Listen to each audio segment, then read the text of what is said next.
here. I'm from, like I said, I'm from Detroit. I went to school growing up, yeah, with a couple of white people. I went to school with the type of white people that didn't know they were white. You know what I'm talking about? One guy used to wear FUBU. And be like, listen, buddy.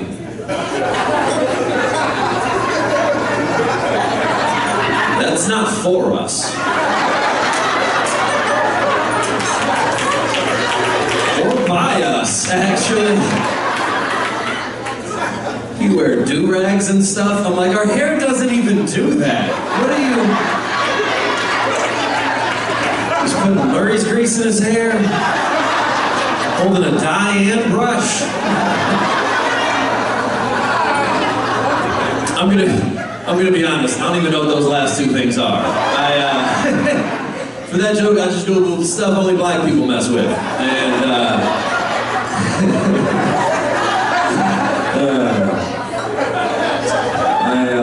I get called white boy a lot, cause I look like this. And, I get called white boy a lot, but this is my issue. It's like, I'm 29 years old. How old do you have to be to graduate from white boy to white man? You know? It's getting embarrassing at this point. Like, I feel like I could die at the age of 95, and some of my best black friends will be at the funeral and they'll just be like, man, it's so sad. He was such a cool white boy. Like, still? I can't, it was 95. That's not enough to be a white man at that point. I lived a long life.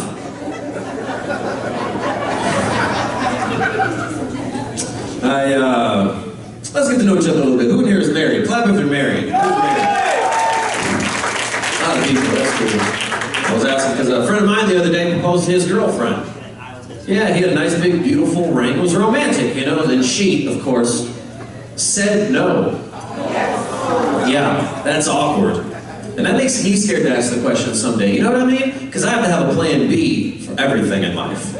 That's why if I ever ask a woman to marry me, it's on April 1st.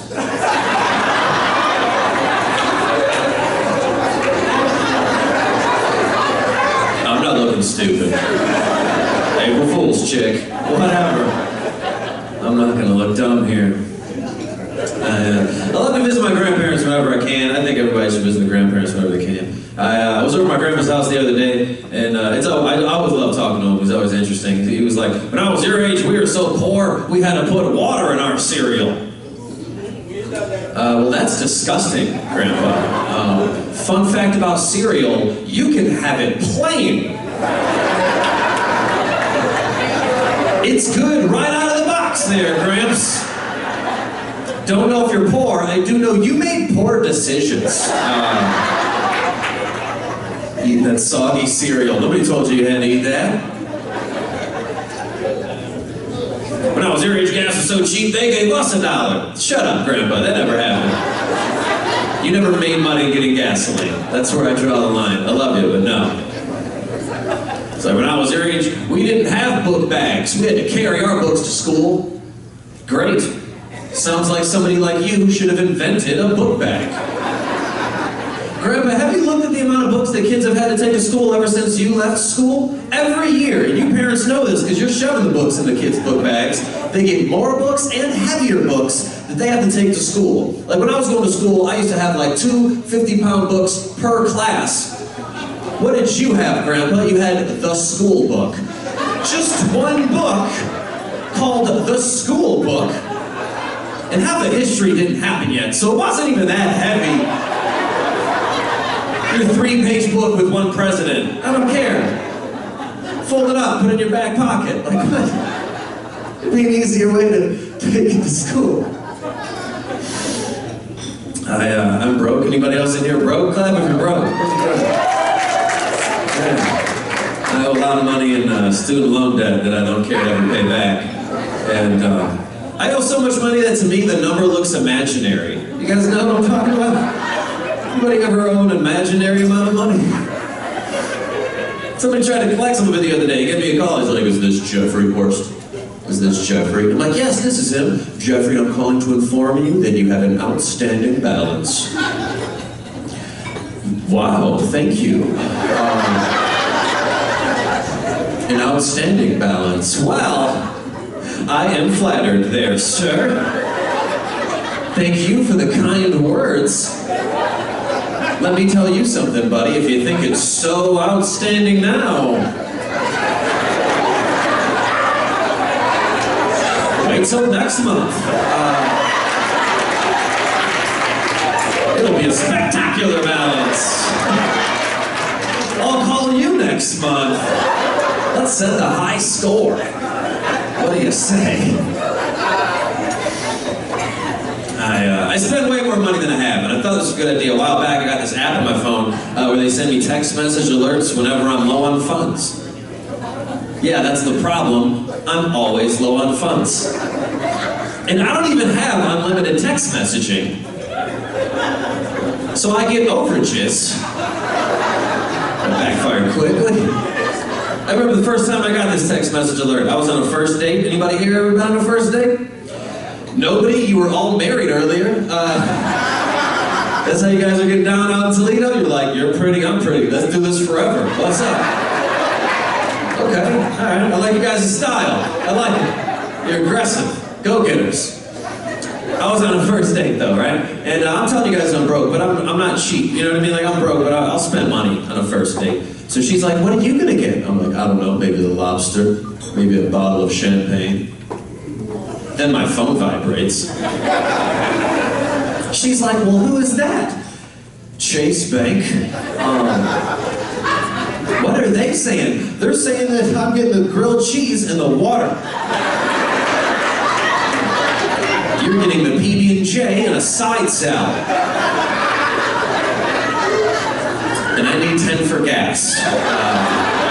That's what the bank said. I need to be more humble though, because I remember anytime I try to think, I get bad, I get mad at myself, I think I'm broke. I'm always humbled at remembering when I was a little kid, I saw that infomercial with the needy kids on it. You guys remember that? It started the same way, every single time, right? It always started out like some kid in Africa, he's got a stick, and he's just playing in a mud puddle, right? Yeah, like he couldn't have played tag for free, right? Like he's poor, but he's also not really creative in this commercial. I know we got a lot of church folk here, and they can back me up on this. You don't get to go to heaven by just not laughing at this joke. So, it's a completely different set of rules that you guys know about. Having a good time at a comedy show has nothing to do with it. So, it's playing in a mud puddle. A random old white man walks in from the side of the screen just for 10 cents a day. For only 10 cents a day. You can feed and clothe this child. Food and clothes, 10 cents a day. And I'm looking at this like, okay, you know what? I gotta do something. I have to do something. I have to start shopping smarter. 10 cents? For food and clothes? Where do you get those type of deals? I shop around, people. I don't see that anywhere. And what are you parents talking about? Send the kids to college. Send the kids to college. Send these kids to Africa. It's only 10 cents to raise them. Over there. Shout out to everybody that felt uncomfortable because a white boy said Africa too many times in a joke. Just to find out at the end, oh, hey, he wasn't racist. It's just a joke about him being broke. Look at that. We all learned something. You guys were a little judgmental at first. We grew as a group during that joke. Just hold on to the end of these premises. I promise you guys, we'll be all right. I don't know. I'm glad I do comedy. I think I've hated every other job I've had. I used to work at this really fancy restaurant called Jimmy John's. Yes, you guys have heard of it. That's cool. I remember day one, I realized I was smarter than my boss. That's frustrating, right? Because the first thing he said to me, he was like, hey buddy, do you want to work our cash register? I'm like, sure. Okay. He's like, not so fast there, smarty pants. Do you know how to add backwards? I'm sorry, sir, I don't know what you're talking about. He's like, all right, let's say somebody hits you with a $20 bill, but the total's only $12.50. Can you add back from 20 to $12.50? You mean subtraction?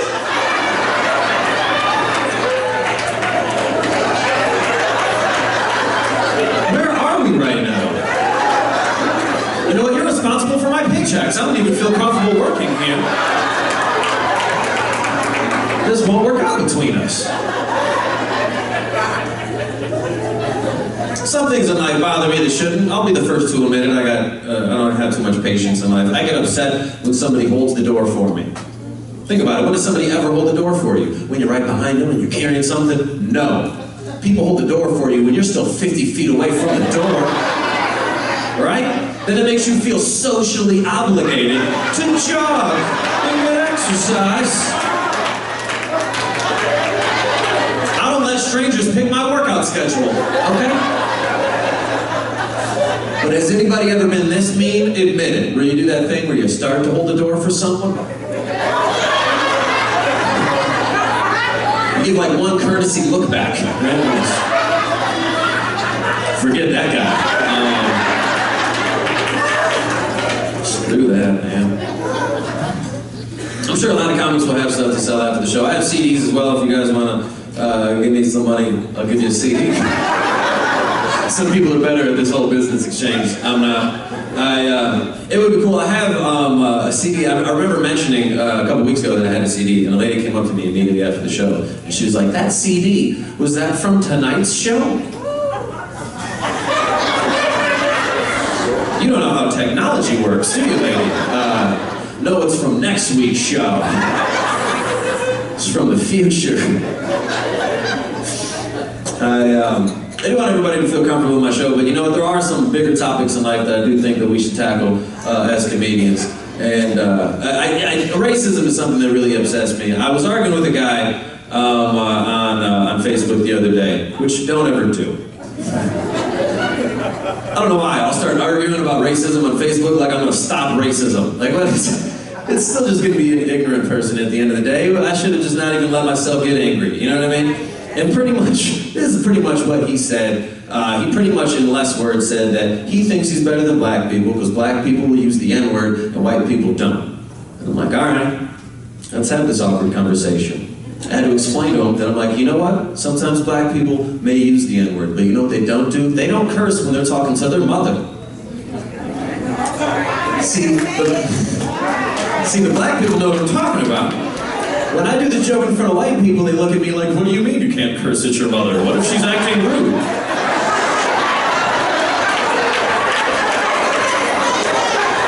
That's fun. Seems appropriate in that given context. I really don't even understand what the issue is. If you don't believe me, let's look at music, okay? Tupac. He said the N-word a bunch, right? He also had a song called Dear Mama, and that song was about how much he loved his mama. Now let's look at another rapper. Let's look at Eminem, for example. He had a song about his mama, about how he wanted to kill her and bury her underneath the ground. Two completely different opinions on their mom. But you could never have an Eminem version of Dear Mama. It would be ridiculous. If you guys are familiar with the song, an Eminem version probably would have sounded something like, Dear Mama, even though you're a meth fiend, Mama, you'll always be my white queen, Mama. Like that. You want to know what sounded weird? White queen. You never hear that. I'm just talking like the Queen of England or something. That's a white queen. But like, obviously you guys know in black culture, sometimes men will refer to their lady as a queen. You know what white people say? You guys have heard this before. Hey, she's my better half.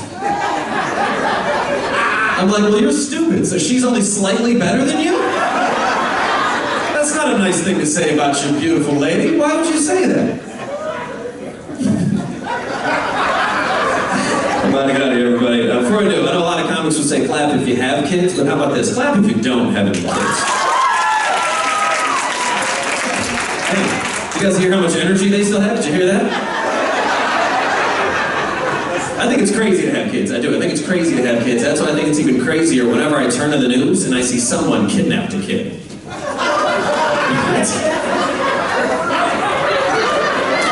steal a baby? Think of all the cool things in life you could have stole. You know what I mean? Like, you could have stole a purse or cell phone or car, but you're gonna steal a responsibility? Why would you do that? You know why they do that, right? You've seen the movies. They do it for the ransom money. Good luck collecting ransom from me. Give me a call, like, if you ever want to see your son again, it'll be $100,000. It's only 10 cents a day to raise these kids. I have an outstanding balance there, sir. And I needed a babysitter tonight anyways, so... Thank you guys very much, everybody. You guys